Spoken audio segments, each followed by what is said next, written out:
Hi everyone, Eva here. I am the owner and founder of My Sleeping Baby and the Sleep Bible program. And today is Sleep Tip Tuesday. So in honor of today, I'm going to be answering one mom's question in the My Sleeping Baby Facebook community group. And today's question that I'm going to be answering is from a mom named Shoshana. And she wants to know, I have a bit of a silly question, but is there anything wrong with keeping a 3-year and 3-month-old in a crib? He doesn't climb out, sleeps through the night, doesn't ask for a big boy bed, and loves his crib. He doesn't have older siblings, so I'm not even sure he knows that toddlers transition to big boy beds at some point. He doesn't like change in general, so I think if we let him stay there until he's 4, he would be happy to do so. He wakes up dry and doesn't use the bathroom at night, so we don't have an issue with that. Is there a reason to transition him to a big boy bed that I'm missing? I would love to hear your suggestions and feedback. Shoshana, this is a great question, and I will tell you off the bat that I am a huge advocate of keeping toddlers and preschoolers in cribs for as long as possible, as long as feasibly possible. My middle child was in a crib until her 4th birthday. I kid you not.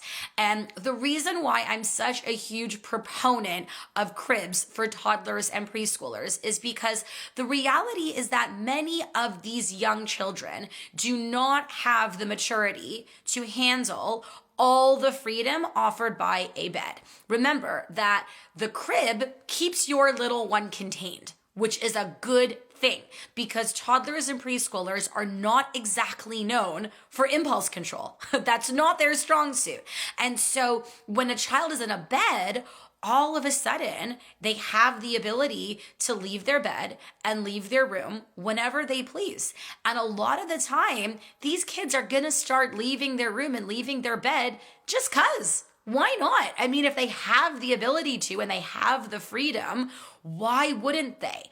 And so very often, transitioning a child prematurely to a bed can end up creating all kinds of new sleep problems that you never had before. And the reality, the other point I want to make is that the crib offers a certain sense of security to toddlers and preschoolers. The fact that they've got the crib rails around them, it really does make them feel secure. And very often when kids are transitioned prematurely to beds, while the child may have gone to sleep no problem in a crib, all of a sudden, they want mommy or daddy to sit next to them, lie next to them, be in the room until they fall asleep. Whereas when they were in a crib, they weren't able to fall asleep independently. And this is often a very clear sign that the child is just not ready for sleeping in a big bed without the security of the crib rails. And while in theory, there is not a problem with you lying next to your child until he or she falls asleep, the reality is that it can create all kinds of unwanted sleep habits that you might not want in the long run. All of a sudden, you might find yourself in your little one's room for 20 minutes, 30 minutes, 60 minutes until he finally falls asleep. All of a sudden, he might start waking up at night because he wants you there while he falls asleep and then wakes up in the middle of the night, realizes that you're not there, and then sleep science dictates that he's going to call out for you or just leave the room and come and find you to recreate those conditions that he relied on to fall asleep initially. So it can have a bit of a domino effect. The child no longer has the security of the crib rails, needs mom or dad to sit next to him to compensate for that lack of security, and then starts waking up at night going, hey, where did mom go? Where did dad go? They were right there while I fell asleep. And that kind of brings me to the third problem that I see when kids are transitioned prematurely to a bed is that you often end up with a nighttime visitor, an unwanted nighttime visitor, because once again, if they can leave the bed and they can leave their room, they can. And the last thing that you're going to want to start doing is just returning your kid back to bed over and over and over again. And so the reality is that if it ain't broke, don't fix it.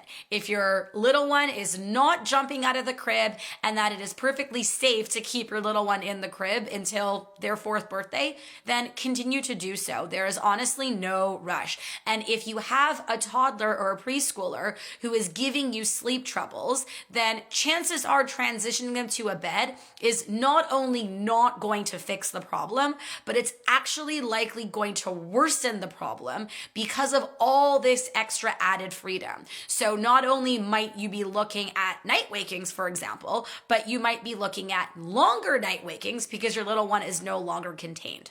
So keep that crib for your little one as long as possible. If you have another baby on the way and your older one is only going to be 2 or 2.5, get a second crib. It is not worth dealing with a whole slew of additional sleep problems with your toddler when you've got a baby at home that's likely also waking you up at night. You're going to experience double the amount of exhaustion in that sense. It is not worth it. Just go the safe route and keep your little one in a crib. You're welcome. I hope that this was helpful and that you all have a wonderful day. Take care.